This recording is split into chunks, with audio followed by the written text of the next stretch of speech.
계엄 사태에 관련된 군 지휘관들이 잇따라 상관의 부당한 지시가 있었다고 진술하고 있습니다. 상관의 명령이라면 무조건 따라야 하는지 지금부터 김주영 기자와 함께 따져보겠습니다. 김 기자, 군 지휘관들이 지시를 받았다, 명령을 받았다 이런 주장들을 쏟아내고 있죠. 네, 핵심 인물인 여인영 방첩사령관은 어제 기자단에게 계엄령을 사전에 알지 못했다면서 이 때문에 국회 성관이 근처까지 갔다가 복귀했다고 주장했고요. 특전사령관은 국방부 장관으로부터 본회의장에서 국회의원들을 끌어내라는 지시를 받았지만 이행하지 않았다고 했고, 수도방위 사령관은 실탄 없이 작전을 수행하고 장갑차도 출동시키지 않았다고 했습니다.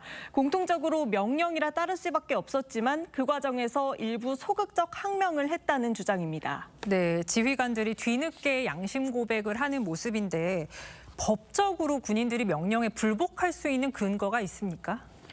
군 형법에 따르면 상관의 정당한 명령에 반항하거나 불복하면 항명으로 처벌받습니다. 정당하지 않은, 그러니까 부당한 명령이어야 거부할 수 있다는 거고요.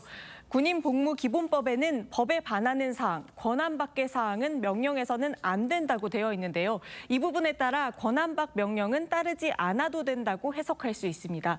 다만 전문가들은 법 표현이 모호해서 군인들이 현장에서 판단을 내리는 건 쉽지 않다고 했습니다. 규범상으로 봤을 때는 부당, 정당 이 개념은 사실은 쓰면 안 되는 개념이에요. 근데 그런 개념을 사용했기 때문에 현장에서는 심각한 혼선이 발생한다. 네, 이전 판례들에선 군인들의 명령 복종을 어떻게 판단했습니까? 12.12 사태 관련 판결에서 대법원은 사태에 가담한 일선부대 지휘관에 대해서 내란 혐의를 인정해서 처벌했습니다. 당시 판결을 보면 군인이라도 상관에 위법한 명령에 대해서는 복종할 의무가 없다고 했습니다. 하지만 전문가들은 이때는 쿠데타 상황이었고 당시 피의자들은 정식 지휘 체계가 아닌 것을 알고도 지시를 따랐던 특수 상황이었다고 지적했습니다. 네, 12.12 사태와 같은 특수한 상황 말고 일반적인 상황에서의 판례들은 어떻습니까? 대법원은 1996년 명령이 명백히 위법이 아닌 한 그 적법성에 의문 제기 없이 절대적으로 복종해야 할 의무가 있다고 판결했는데요. 지휘 계통을 지켰던 사건에서는 명령이 부당했다고 인정되는 경우가 많지 않아서 대통령과 국방부 장관의 지시를 불복종하기는 쉽지 않았을 거라는 분석이 나옵니다. 대통령이나 장관의 지시를 부당하고 불법한 명령으로 판단해서 불복종할 수 있는 근거는 되게 미약하다고 저는 판단됩니다. 그러면 스스로 위법이라고 느끼면 정식으로 문제 제기할 수 있는 절차는 없습니까?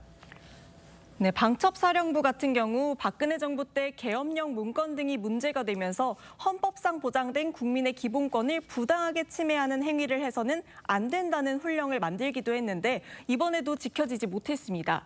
전문가들은 부당 명령에 대한 법 규정 정비와 함께 군 내부적으로 적법한 문제 제기를 할 수 있는 조직 문화를 조성해야 된다고 했습니다. 방첩사나 특전사처럼 이렇게 어떻게 보면 외부에서도 잘 알 수 없는 폐쇄적인 조직 문화 속에서 이거는 따를 수 없습니다라고 사령관의 지시에 노할 수 있는 그런 건전한 조직 문화는 아직 정착되지 않았던 거죠.